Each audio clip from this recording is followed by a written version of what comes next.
오늘 이 아침 우리가 함께 묵상할 말씀은 요한복음 7장 37절에서 39절 말씀입니다.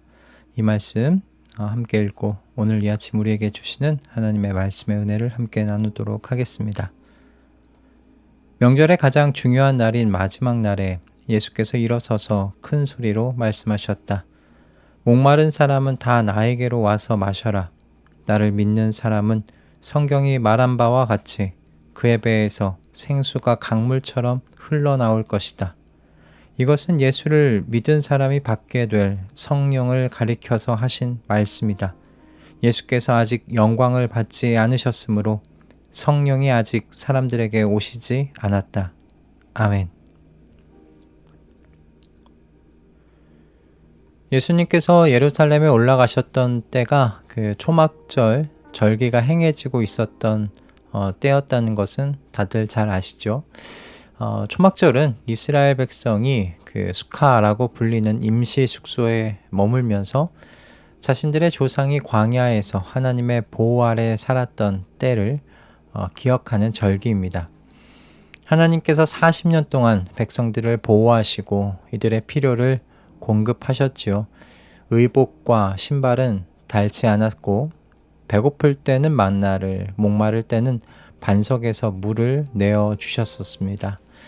초막절은 이런 하나님의 광야에서의 은혜를 상기하는 이스라엘에게 있어서 매우 중요한 절기였습니다.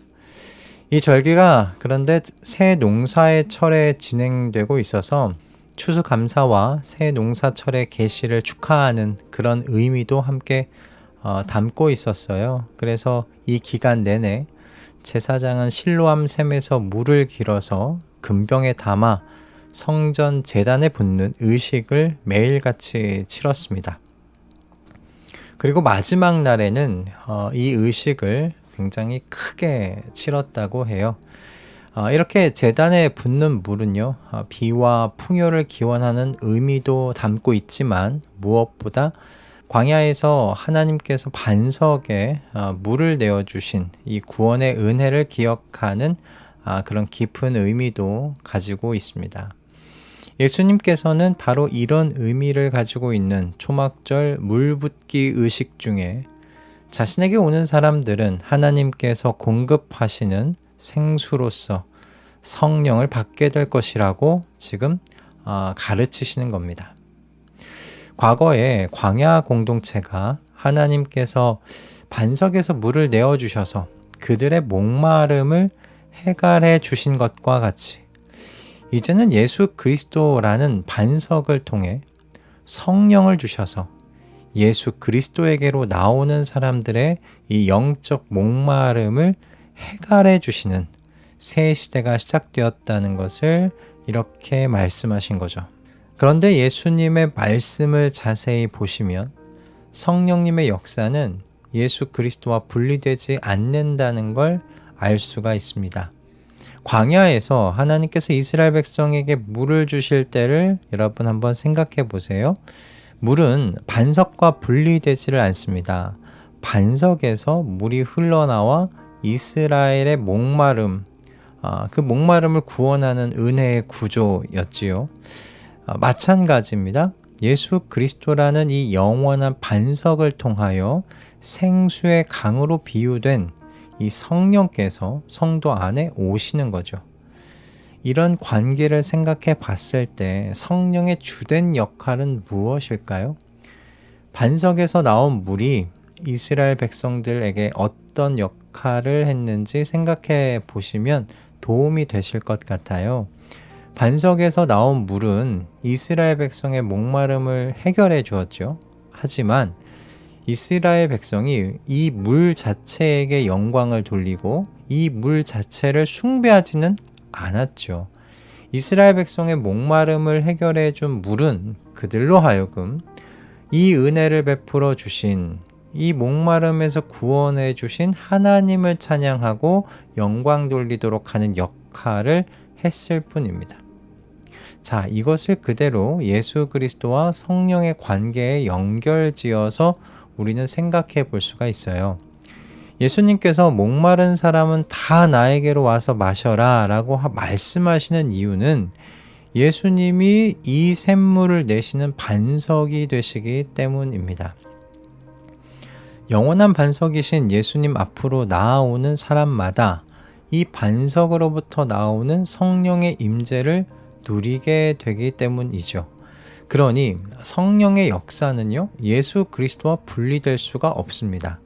샘물은 반석에서 흘러나오는 것이니까요. 그러므로 성령의 사역은요, 성령으로 목마름을 해결한 사람들이 예수 그리스도를 더 깊이 생각하게 만드는 것에 있지요.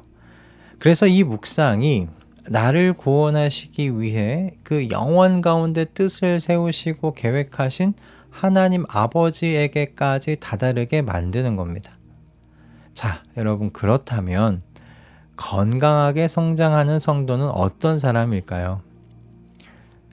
이와 같이 하나님과 가까워지는 이 과정이 반복해서 일어나는 사람입니다.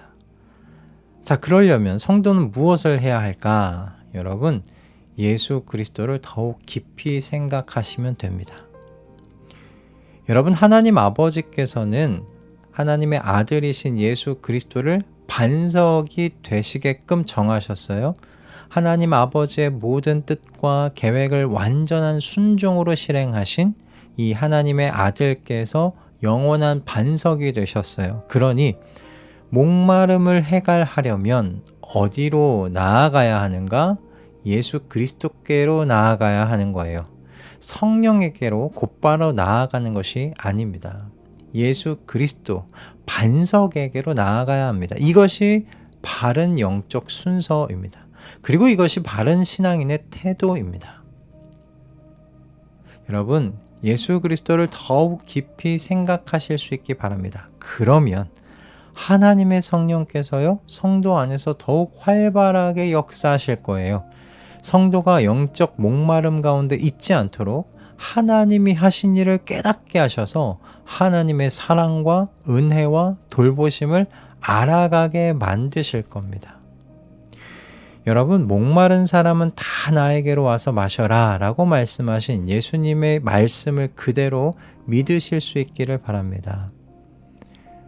하나님 아버지를 보고 싶으십니까? 그분과 더 깊이 교제하고 싶으십니까? 예수 그리스도를 보십시오. 예수님께서 이 땅에 임하신 하나님이십니다.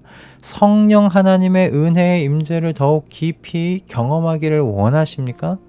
예수 그리스도를 더욱 깊이 생각하시기 바랍니다. 반석에 더 가까이 나아갈수록 세차게 흘러나오는 샘물의 힘을 느끼실 수 있으실 거예요. 이처럼 여러분, 모든 것이 어디서부터 시작되는가?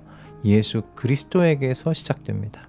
하나님 아버지를 만나고 교제하는 것도, 성령 하나님과 함께 사는 것도 다 예수 그리스도에게서 시작됩니다. 그러니 조금 흔들리고 방황하고 있다고 그렇게 느껴질 때마다 어디를 향해 가셔야 하겠습니까? 예수 그리스도, 다시 그 시작점으로 돌아가시면 됩니다. 목마른 사람은 다 나에게로 와서 마셔라 하신 여러분, 그 말씀 그대로입니다.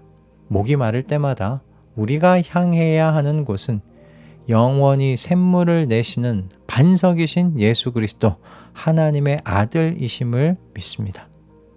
밤하늘의 북극성이 길 잃은 나그네들에게 방향을 알려주듯이 예수님은 우리 신앙의 북극성 되십니다. 예수 그리스도를 바라보며 길을 잃지 않고 바르게 그리고 충만하게 하늘 본향을 향하여 걸어가는 우리 모두가 되시길 주님의 이름으로 축복합니다. 할렐루야. 기도하겠습니다. 주님, 저희가 영적으로 목마를 때마다, 길을 잃고 헤맬 때마다 북극성 되시는 예수님을 바라보며 다시 길을 찾아가기를 소원합니다. 저희의 신앙의 시작점 되시는 예수 그리스도에게로 다시 돌아가 예수님을 더욱 깊이 바라보고 생각하는 우리 되게 하여 주시옵소서. 그래서 삼위일체 하나님의 구원의 은혜와 그 마음을 더 깊이 알고 깨달아 바르고 충만하게 하늘 본향 향하여 걸어가는 하나님 나라의 나그네의 들로서 이곳에서 살아갈 수 있도록 인도하여 주시옵소서. 예수 그리스도의 이름으로 기도드립니다. 아멘.